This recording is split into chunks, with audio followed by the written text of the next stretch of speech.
समीचीन विकल्पों का सम्यक समाधान। सुनिए परम पूज्य श्रमण श्री सुप्रभ सागर जी महाराज के मुखारबिंद से YouTube चैनल सुप्रभ उवाच पर शुभाशीष परम पूज्य श्रमणाचार्य 108 श्री विशुद्ध सागर जी महाराज। सानिध्य श्रमण सुप्रभ सागर जी महाराज, श्रमण प्रणत सागर जी महाराज। पुण्य आर्जक श्रीमती मधुबाला सुरेश चंद जी पाटोदी, बेटी दामाद श्रीमती विनीता अर्पित जी पहाड़िया मंडीदीप, बेटे बहू मोहित अंकिता पाटोदी, रोहित मुस्कान पाटोदी, अभी नैवेद्य जीने भव्य एवं समस्त पाटोदी परिवार। जैन बर्तन भंडार छिंदवाड़ा। ओम नमः सत्यव्य नमो नमः सत्यहितंकराय वीराय भव्याम्बुजभास्कराय अनंतलोकाय सुरार्चिताय देवादिदेवाय नमो जिनाय देवादिदेवाय नमो जिनाय। पंच परमेष्टि भगवान की परम पूज्य आचार्य भगवंत गुरुवर विशुद्ध सागर जी मुनि महाराज जी के परम पूज्य मुनि श्री सुप्रभ सागर जी महाराज जी की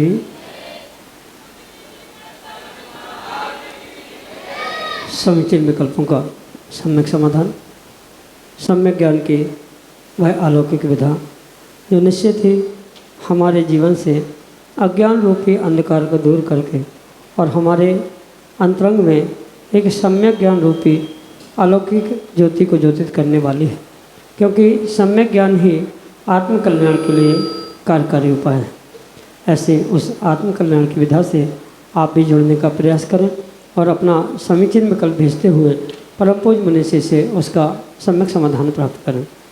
प्रारंभ करते हैं आज का सम्यक समाधान और आज के पहले विकल्प के लिए इंदौर मध्य प्रदेश से मुनीश जैन महाराज के चरणों में बारंबार नमोस्तु निवेदित करते हुए अपना समीचीन प्रश्न कर रहे हैं कि महाराज जी, एक बार आपने किसी सम्यक समाधान में कहा था कि रेकी और प्राणी हीलिंग इस शब्द को इसके बारे में बताया था, तो ये रेकी के माध्यम से यहाँ बैठे बैठे बहुत दूर का जान सकते हैं, अर्थात यह रेकी क्या होती है और प्राणी हीलिंग क्या है। सम्यक समाधान के माध्यम से हमारे समीचीन विकल्प का सम्यक समाधान प्रदान करने की अनुकंपा करें।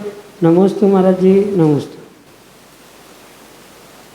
ओम नमः सिद्धम परम पूज्य आचार्य भगवान गुरुवर विशुद्ध सागर जी महाराज की परम पूज्य मुनि श्री सुप्रभ सागर जी महाराज जी की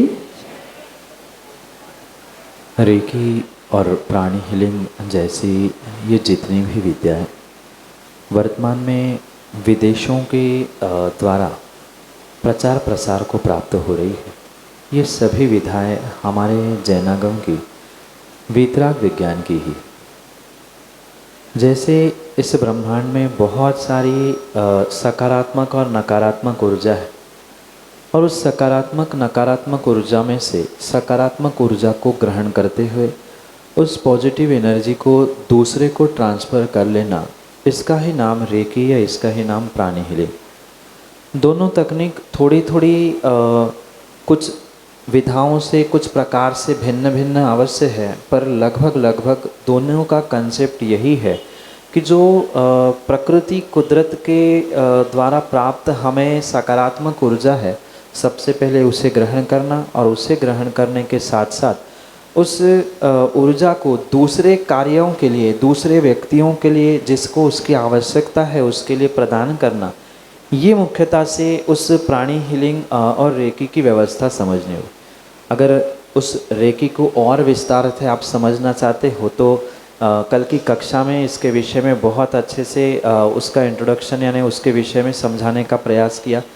ये एक ऐसी तकनीक है जो व्यक्ति के संप्रेषण से यानी यहाँ बैठे हुए उसकी भावनाओं के संप्रेषण के माध्यम से वहाँ से ऊर्जा ट्रांसफ़र करते हुए उस व्यक्ति तक पहुँचाई जाती है, उस कार्य तक पहुँचाई जाती है जहाँ उसकी आवश्यकता है।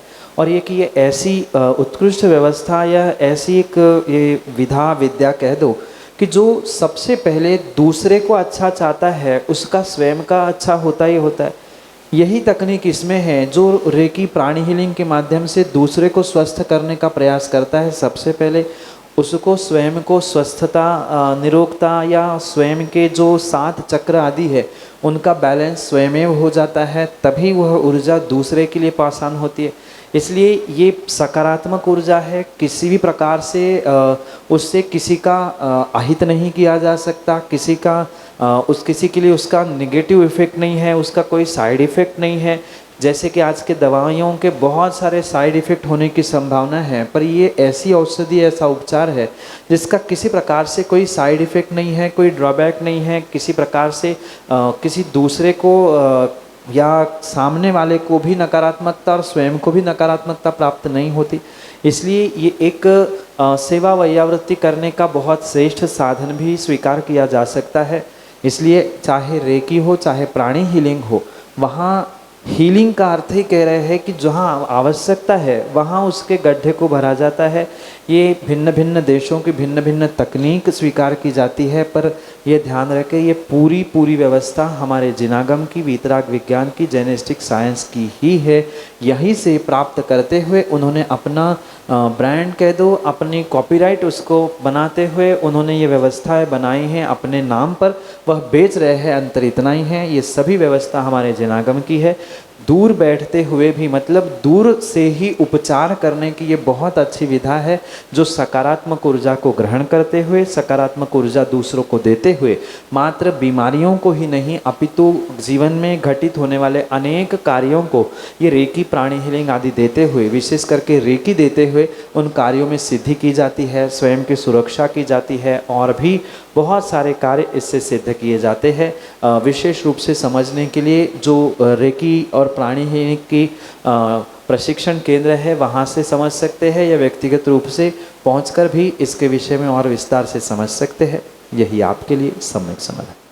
पंडित जिनेंद्र कुमार जैन, उज्जैन, मध्य प्रदेश से अगले समीचीन विकल्प के। पूज्य गुरुद्वय के श्री चरणों में अक्षय अनंत बार नमोस्तु नमोस्तु नमोस्तु। भगवान, मेरी जिज्ञासा ये है कि हम अपने जन्म जरा मृत्यु के विनाश के लिए प्रतिदिन भगवान के चरणों में आकर पूजन अर्चन तो करते ही हैं, परंतु मेरी जिज्ञासा उसमें यह है कि इस जन्म और मृत्यु के अंतर्गत कौन सा ज़्यादा कष्टकारी है या जिसके पर हमें विशेष ध्यान देना चाहिए। नमोस्तु भगवान, नमोस्तु। पंडित जी ये ध्यान दें, जो जन्म जरा और मृत्यु रूपी रोग का है, इन तीनों रोगों में से कोई भी रोग कम नहीं है, कोई भी रोग ज़्यादा नहीं है। कहने का तात्पर्य ये है कि जितना दुखदायक जन्म है उतना ही दुखदायी मृत्यु है। पर समस्या ये है कि व्यक्ति जन्म के दुखों को भूल जाता है और मृत्यु के दुखों को सामने देखने के कारण से उसे ये लगता है कि मृत्यु का दुख अधिक है, इसलिए हम मृत्यु से बचने का या मृत्यु रूपी दुख को व्यवस्थित करने का प्रयास करें। पर ऐसा किंचित भी नहीं है। जहाँ मृत्यु को दुख कहा है वहाँ जन्म को भी दुख कहा है। थोड़ा सा याद करते हुए, जन्म और गर्भ के समय में जो दुख एक व्यक्ति ने, एक इंसान ने प्राप्त किए हैं, उसे याद करने की आवश्यकता है। माँ के गर्भ में 9 महीने रहना, उसका झूठन खाना, उल्टे लटकना आदि आदि बहुत सारी 9 महीने की जो गर्भकाल की व्यवस्था है वहाँ तो दुख हुए ही हुए हैं। उसके अलावा भी जन्म के समय में भी बहुत सारे दुखों को भोगना पड़ता है। ये स्पष्ट आगम में भी लिखा है और आप तो बुंदेलखंडी और कहावत आप बहुत अच्छे से जानते हैं। भय की याद करो, मतलब जब जन्म हुआ था तो क्या दुख है वो याद करने की आवश्यकता है, क्योंकि कालांतर में वह भूला जाता है कि बचपन में क्या हुआ था, जन्म के समय में हमारे साथ क्या बीता था। इस कारण के हमें जन्म के दुख कम लगते हैं, पर जन्म के और मरण के, और जन्म मरण के नहीं बुढ़ापे के भी दुख बराबर ही है। अंतर इतना है, किसी का अनुभवन किसी के प्रति यानी मृत्यु के प्रति, किसी की वृद्धता के प्रति कम अधिक हो सकता है। ये उसके व्यक्तिगत अनुभवन का विषय है, व्यक्तिगत सोच का विषय है, पर किसी प्रकार से कोई दुख कम होता ही नहीं है। दुख तो दुख ही है, अग्नि तो अग्नि ही है, चाहे चंदन की हो चाहे बबूल की हो, अग्नि जैसे जलाने का काम करती है, ऐसे जन्म जरा मृत्यु रूपी रोग तीनों के तीनों रोग दुखदायक ही है। इसमें किसी प्रकार से कोई कम अधिकपना करने का या उसके किस पे अधिक प्रयास करना है ये सोचने की आवश्यकता नहीं है। अगर जन्म है तो मृत्यु सत्य है, और मृत्यु है तो अगले पर्याय का जन्म भी सत्य है जब तक संसार में है। इसलिए ऐसा प्रयास करें कि जन्म जरा और मृत्यु तीनों का नाश होता जाए, और ऐसे ही प्रभु भक्ति और गुरु भक्ति के माध्यम से ही ये संभव हो सकता है। यही आपके लिए सम्यक समाधान। मड़ौरा ललितपुर उत्तर प्रदेश से कपूर चंद जैन अगले समीचीन विकल्प के लिए। महाराज जी, पारसनाथ भगवान की जो मूर्ति पे अभिषेक करना, फन के ऊपर अभिषेक होना चाहिए क्या मूर्ति के ऊपर? भगवान पारसनाथ का इतिहास क्या है? उन पे उपसर्ग होने पर भी वे समता के साथ उपसर्ग को सहते हुए कैसे केवल ज्ञान को प्राप्त कर चुके, उपसर्ग दूर करने वाले उपकारी कैसे उन तक पहुँचे, ये पूरा इतिहास संक्षेप से प्रदर्शित करने के लिए भगवान पारसनाथ के प्रतिमा के पीछे सर्प दिखाया जाता है। और ये आज की नहीं अपितु प्राचीन काल से चली आई हुई परंपरा।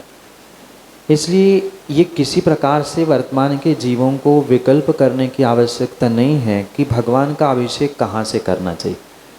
तथाकथित वर्तमान के कुछ ज्ञानियों के द्वारा, कुछ विद्वानों के द्वारा और कुछ एक व्रतियों के द्वारा भी यही कथन किया जाता है, सर्प तो तिर्यंश है, हमें भगवान तीर्थंकर का अभिषेक करना है, भगवान तीर्थंकर के प्रतिमा में सर्प होना ही नहीं चाहिए है, वहाँ अगर बना भी है तो उसके ऊपर अगर धारा जा रही है तो आप भगवान का अभिषेक नहीं अपितु सर्प तिर्यंश के अभिषेक को गंधोदक मान रहे हो। ये सभी मिथ्या भ्रांतियाँ हैं और व्यक्ति की व्यक्तिगत छोटी सोच है।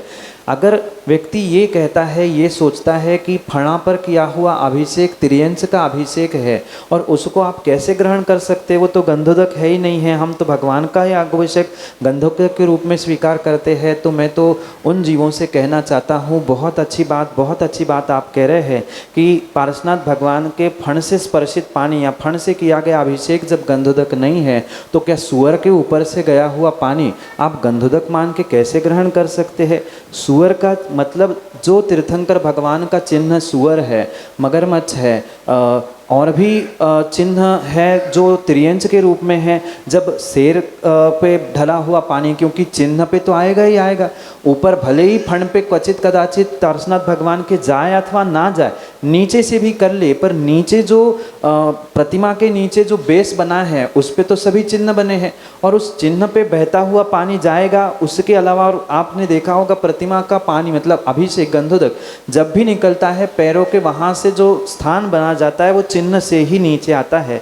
उन तथाकथित ज्ञानियों से मेरा यही कहना है, बहुत अच्छा विचार आपका है कि आप सर्प का गंधोदक मत ले लेना, पर नाली में लौटने वाले सुअर के चिन्ह से बहता हुआ पानी अगर आपको गंधोदक नहीं दिख रहा है तो ये आपकी दृष्टि में, आपकी सोच में खोट है। ये विवेकपूर्वक समझे, वहाँ भगवान का ही अभिषेक चल रहा है, वहाँ चिन्हों का अभिषेक नहीं है, ना सर्प फणे का अभिषेक है, ना शेर, ना सुअर, ना हाथी, ना घोड़ा, ना बैल, किसी का अभिषेक नहीं है। वो तो पानी बहने की व्यवस्था है। अगर अभिषेक करते हुए ऊपर से भी किसी ने कर लिया है तो वहाँ हमारा अभिप्राय तीर्थंकर भगवान का अभिषेक करने का ही है, प्रतिमा अभिषेक करने का ही है। किसी प्रकार से सर्प का अभिषेक वहाँ है ही नहीं है। ये इसलिए आज कहने की आवश्यकता है। कुछ एक ज्ञानी, कुछ एक विद्वान और तथाकथित बहुत बड़े बड़े व्रती भी ये कहना चाहते हैं कि आज पारसनाथ भगवान की प्रतिमा फणे से रहित ही होनी चाहिए, फणा होना ही नहीं चाहिए, उस पर अभिषेक करने से पाप लगता है, आदि आदि बहुत सारी चर्चाएं वर्तमान में आती है। पर ये मात्र और मात्र अज्ञानता का ही प्रतीक है कि वहाँ फणे का अभिषेक या सर्प का अभिषेक किसी भी प्रकार से नहीं है। माना कि अंदर हाथ रखने की मतलब फणे के भीतर भगवान के सर पर ढालने की जगह ही नहीं है, तो बड़ा कलश है, अब क्या किया जाएगा? अब उसके चक्कर में अभिषेक करना छोड़ दे कि भगवान के फणे को काट कर फेंक दे, ये तो पागलपन से कम नहीं हो सकता।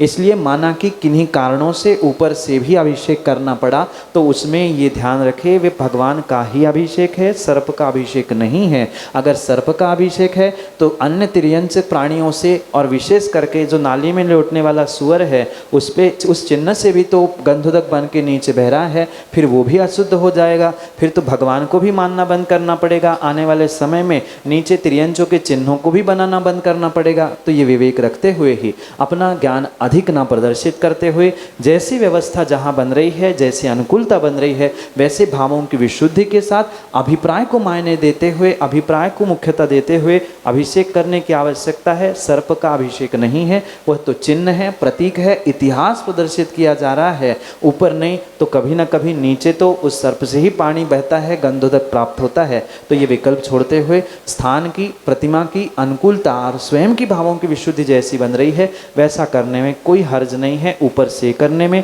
और मस्तिष्क पर भी करने में कोई हर्ज नहीं है। यही आपके लिए सम्यक समझ है। प्राची जैन, लखनऊ उत्तर प्रदेश से अगले समीचीन विकल्प। गुरुबा के चरणों में बारंबार नमस्कार। गुरुबा, मेरा ये प्रश्न है कि सच्चा सुख क्या होता है? मतलब कभी कभी लगता है खुशी मिल रही है तो वही सुख है। तो जैसे बोलते हैं कि जो चीज़ क्षणभंगुर है, जो चीज़ विनाश हो सकती है, उसमें सुख नहीं है। तो सुख है किस में? मतलब सच्चा सुख क्या होता है? ये नमस्ते महाराज जी। ये तो सत्य है, जो क्षणभंगुर है, कुछ मिनटों में, कुछ घंटों में नष्ट होने वाला है, वो सुख कैसा हो सकता है? वह तात्कालिक खुशियाँ, तात्कालिक सुख की अनुभूति रूप हमने उसे सुख मान के रखा है।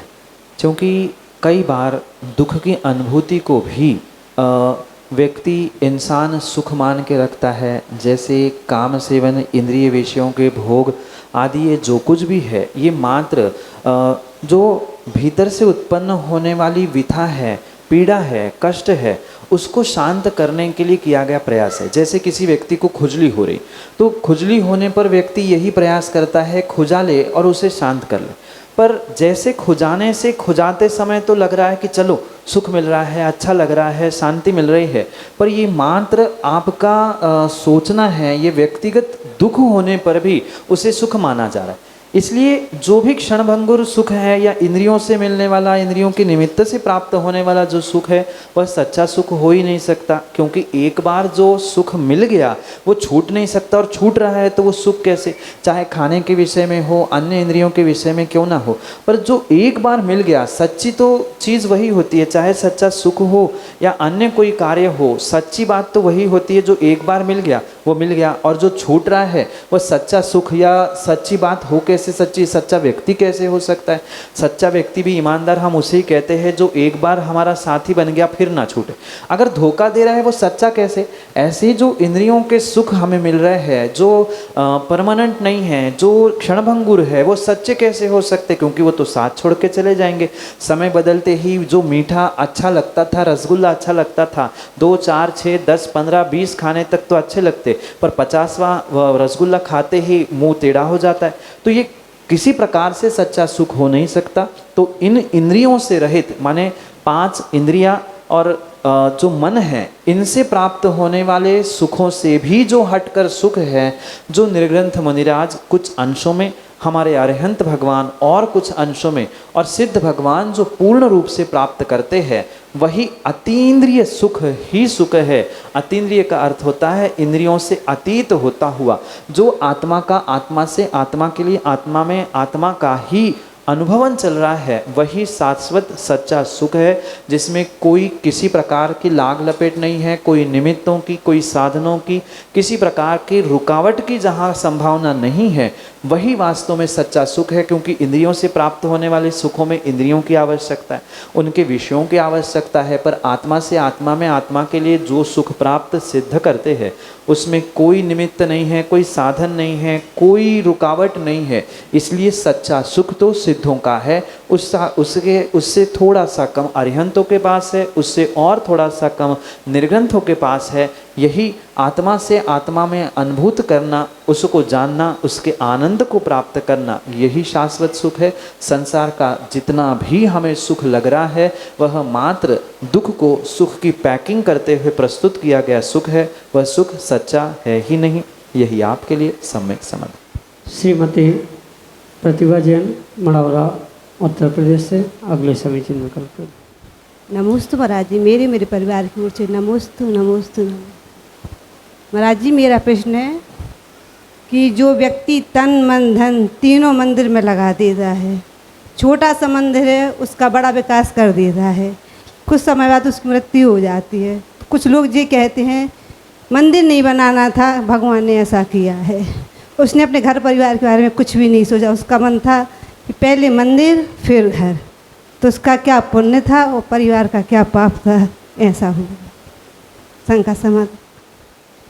माँ ये बात ध्यान रखे, किसी भी व्यक्ति की मृत्यु वर्तमान में किए जाने वाले कुछ कार्य से हो रही है, ऐसा सोचना, ऐसा कहना, ये पूर्ण रूप से आगम के विरुद्ध ही सिद्धांत स्वीकार न हो।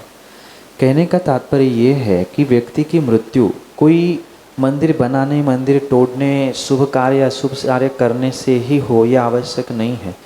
उसने पिछली पर्याय में जितना आयु कर्म वह लेके आया था, आयु कर्म के अनुसार ही उसका जीवन, उसकी मृत्यु आदि तय होती। ये भी सत्य है कभी कभार किन्हीं विशेष कारणों से व्यक्ति की अकाल मृत्यु भी होती है, पर अकाल मृत्यु के लिए किसी प्रकार से मंदिर बनवाना या तन मन धन से देवशास्त्र गुरु की सेवा करना या मंदिर बनाने के लिए, छोटे मंदिर को बड़ा रूप देने के लिए संघर्ष करना, ये किसी प्रकार से जीव के अकाल मरण का कारण नहीं हो सकता। अकाल मरण के लिए मतलब जो आयु पिछली पर्याय में वो बांध के आया था उतनी तो भोगेगा।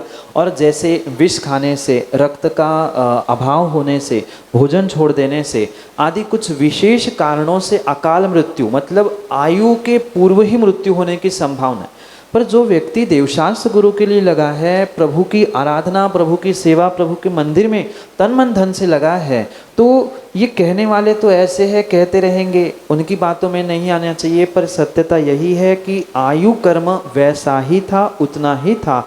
हमें तो ये सोचना चाहिए और परिवारजनों को तो यही सोचना चाहिए कितना बड़ा पुण्यात्मा वह जीव था। समाज का तो छोड़ो, घर परिवार का कितना बड़ा पुण्य था कि घर परिवार को ना देखते हुए पहले उसने तन मन धन से वह देवशास्त्र गुरु की सेवा करने का पुरुषार्थ किया और उसका आयु का एक एक निषेक, एक एक समय वह भगवान का मंदिर बनाने में उसने व्यतीत किया। इससे बड़ा पुण्य पूरे परिवार का और उस व्यक्ति का क्या हो सकता है? हो सकता है पिछली पर्याय का पापुदय था कि जो 70-80 साल जीने वाला 40-50 वर्ष में मृत्यु को प्राप्त हो रहा है। ये सत्य समझे, आयु कर्म के आगे कोई भी किसी की कुछ नहीं चलती। इसलिए ये ध्यान रहे, समाज के लोग तो माँ दोनों तरफ से बजाते हैं, अच्छा करने वाले को भी बजाते हैं और नहीं करने वाले को भी बजाते हैं। छोड़ देता व्यक्ति तो यही कहते देखो डर गया सो छोड़ दिया, और करते हुए भी मृत्यु को प्राप्त हुआ तो भी ये कहते देखो किस लिए कर रहा था, घर परिवार छोड़ के मंदिर के पीछे पागलों जैसा बड़ा, मर तो गया। ये कहने वाले तो समाज वाले तो दोनों तरफ से बजाते हैं। ये विवेक हमें रखना है कि हमारा परिवार का कोई साथी अगर ऐसे श्रेष्ठ कार्य करते हुए गया है और उसके परिणाम वास्तव में श्रेष्ठ है तो अगली गति, अगली आयु उसने अवश्य ही श्रेष्ठ प्राप्त की होगी। यही आपके लिए सम्यक समझ।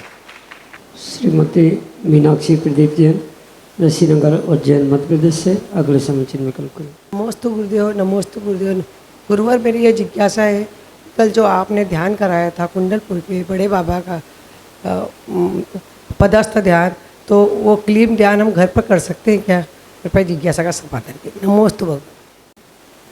माँ, अगर शिविर में सिखाए गए ध्यान का प्रयोग कोई श्रावक शिविरार्थी विवेक पूर्वक अर्थात जिस प्रकार से यहाँ दिग्वन्ना संकल्प आदि करते हुए करवाया गया है उसी प्रकार से अगर करना चाहता है तो ध्यान की प्रक्रिया को घर में करने में किसी प्रकार से कोई दोष नहीं है। पर पुनः ध्यान रखे, विवेक पूर्वक और जिस विधि से यहाँ करवाने का प्रयास किया है वैसा ही करने का प्रयास करे। अगर भूल चूक मतलब कुछ विस्मृति हो रही है तो मोबाइल, यूट्यूब आदि के माध्यम से उसे सुनते हुए आप अवश्य ही घर बैठे बैठे इन ध्यानों का प्रयोग कर सकते हैं। यही आपके लिए सम्यक समझ। सिंघई महेंद्र कुमार जैन, अनन्य गुरु भक्त, गुरसराय उत्तर प्रदेश से अगले समीचीन विकल्प। नमोस्तु भगवान, नमोस्तु। मेरा प्रश्न है महाराज जी कि माला से जाप देना अशुभ क्रिया है कि शुभ क्रिया है? नमोस्तु। माला से जाप देना ये शुभ क्रिया भी है और अशुभ क्रिया भी है। मतलब अगर श्रावक विवेक से, श्रद्धा से सही मंत्रों को सही प्रकार से माला को फेरते हुए जाप दे रहा है तो स्वाभाविक सी बात है वह उसके लिए शुभ कार्य है, पुण्य देने वाला। पर जैसे मैंने एक बार बताया था कि बहुत सारे लोग माला तो फेरते हैं पर उनका मन बाजार में फिरता है। ऐसा कार्य करने वाले जीवों के लिए वह शुभ क्रिया कैसे हो सकती है? शरीर से भले ही वह जाप करते हुए जप करते हुए दिख रहा है पर मन उसका वहाँ बाजार में या बाहर भटक रहा है, संकल्प विकल्पों में उलझ रहा है, तो वह उसके लिए शुभ नहीं अपितु मन की चंचलता संक्लिष्टता के कारण से अशुभ रूप ही फलीभूत होने वाली क्रिया है। इसलिए ये ध्यान रखें कि कोई शरीर से की जाने वाली क्रिया मात्र पुण्य पाप या शुभाशुभ रूप फलीभूत नहीं होती, उसके साथ व्यक्ति का अभिप्राय क्या है, शरीर से करने वाली उस क्रियाओं को वो किस तरीके से किस विधि से कर रहा है, ये भी वहाँ पर विशेष मायने रखता है। जैसे कि मैंने जाप करने की विधाएं बताई, अंगूठे से कोई जाप माला फेर रहा है तो उसका फल मिलना नहीं है, तो जैसी जैसी उसकी विधाएं मतलब व्यवस्थाएं आगम में बताई है, तो वैसे विधा से श्रद्धा से विवेक से अगर जाप कर रहा है, मंत्रों को समझते हुए मंत्रों का सही उच्चारण करते हुए, तो नियम से उसके लिए वह शुभ क्रिया मन वचन काय के शुद्धिपूर्वक फेरने के कारण से हो रही है। अन्यथा मन वचन काय की शुद्धि नहीं है, दुनिया को दिखाने के लिए किया जा रहा है या मात्र करने के लिए किया जा रहा है, समय पास करने के लिए किया जा रहा है, तो किसी प्रकार से शुभ नहीं अपितु अशुभ की क्रियाओं में गिनती होगी। यही आपके लिए सम्यक समझ।